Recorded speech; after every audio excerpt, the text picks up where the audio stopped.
Greetings and salutations, folks, and welcome once again, as always, to another helping of Mr H's Hot Pot. Join me today for day 36 of the UK lockdown, where currently I'm out and about, first thing in the morning as always, taking my daily exercise and bringing you guys along for the ride. So folks, today on day 36, it's currently about 8 o'clock in the morning as I'm making this video, and as you can probably tell from the background, the skies are rather grey this morning and it's a little bit chilly. That's why I'm giving my new hot pot hat a second road test. It worked out fine yesterday for me, although as the day progressed it got a little bit warmer.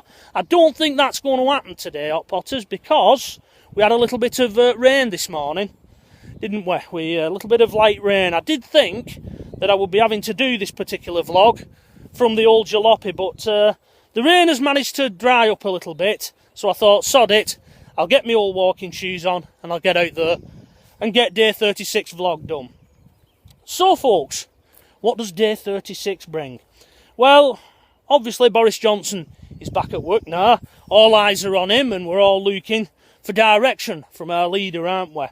And rightly so. That's what he's paid to do, isn't it? When all's said and done.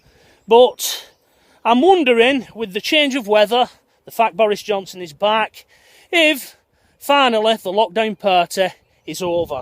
You know, if the days of sitting out in the garden, in the sunshine, have finally come to an end. Let's hope so. Let's hope so. Let's hope for a little bit of normality.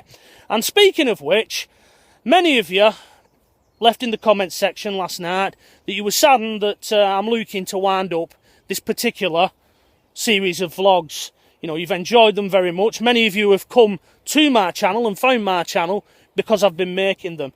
I've been amazed at both how popular they are, because as I say, I'm not a natural vlogger. Normally I prefer doing a piece to camera about some little curiosity or some architectural piece of interest.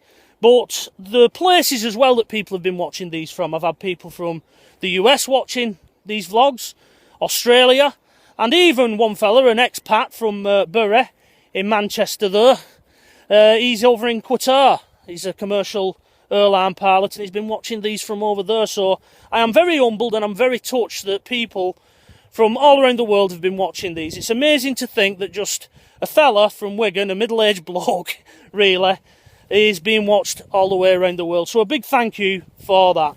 But moving forward, I think the time is coming, and it's rapidly coming, that this lockdown period will be brought to a close, and probably what I term as a ragged end, which will just mean it'll just peter out, basically.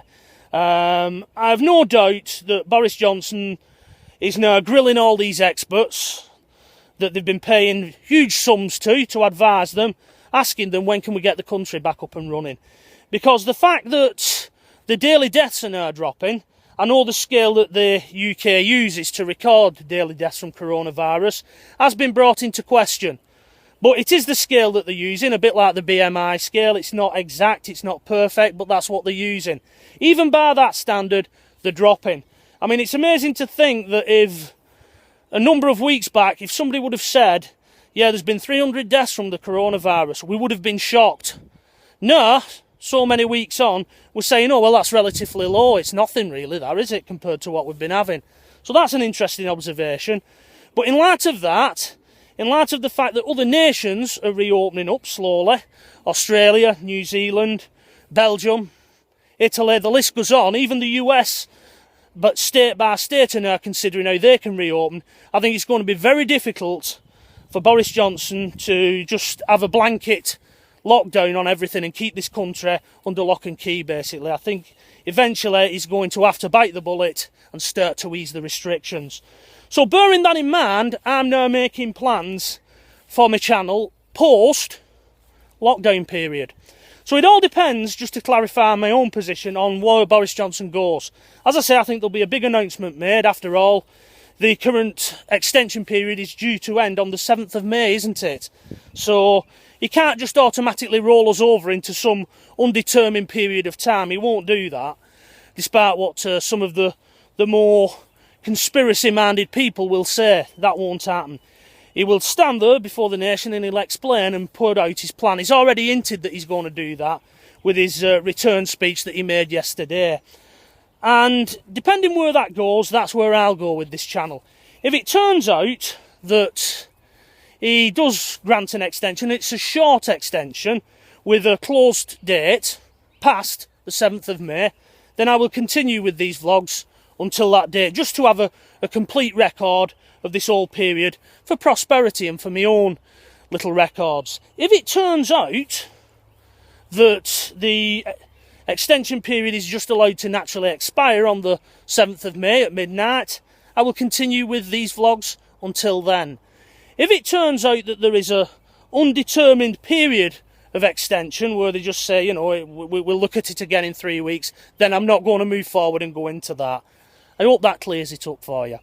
Regarding the future when these vlogs do eventually end, many of you have said that you love seeing the countryside, which I'll just show you now.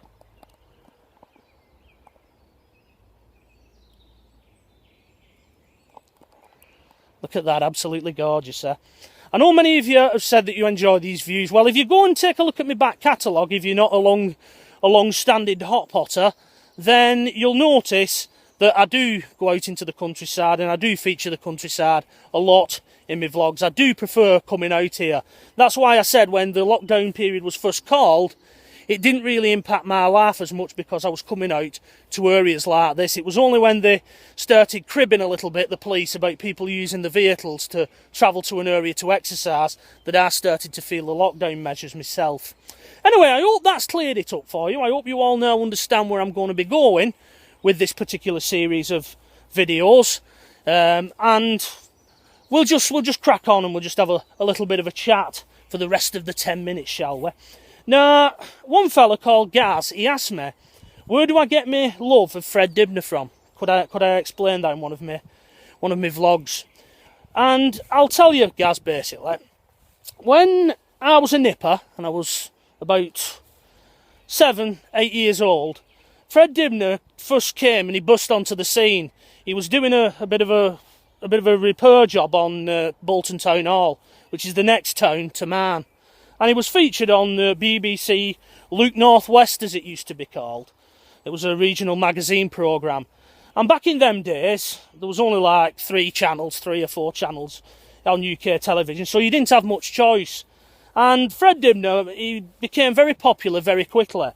And that is how I got into him. That's how I got into watching what he does and that. As I became an adult, I started taking more notice of what his interests were, and they sort of aligned with my own. I didn't get my interests because of Fred Dibnah.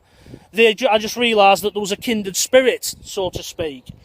And the main thing that I really respect about Fred Dibnah and why I like him so much is he does what we call up this part of the world, he calls a spade, which means to say he tells it as it is. There's no frills, there's no PC bullshit or anything like that. He just says it as it is, and if it offends you, tough. And I respect him for that. Sadly, in today's era, if he was alive today, he would get pulled to pieces. He would not have rose to the prominence that he got to, because people don't speak that way anymore, and people are a bit more reserved in giving their opinions and their judgments. And you could say that that's a good thing, you can say it's a bad thing. I'll leave that for the comments below, but that is why I like Fred. He calls a spade, and that is something I've tried to do in these vlogs. I've tried to call a spade, and when people have come on with, shall we say, a little bit more outlandish claims as to how the world works and that, I've called them out on it. Not been abusive with it, I've just got them to explain their position.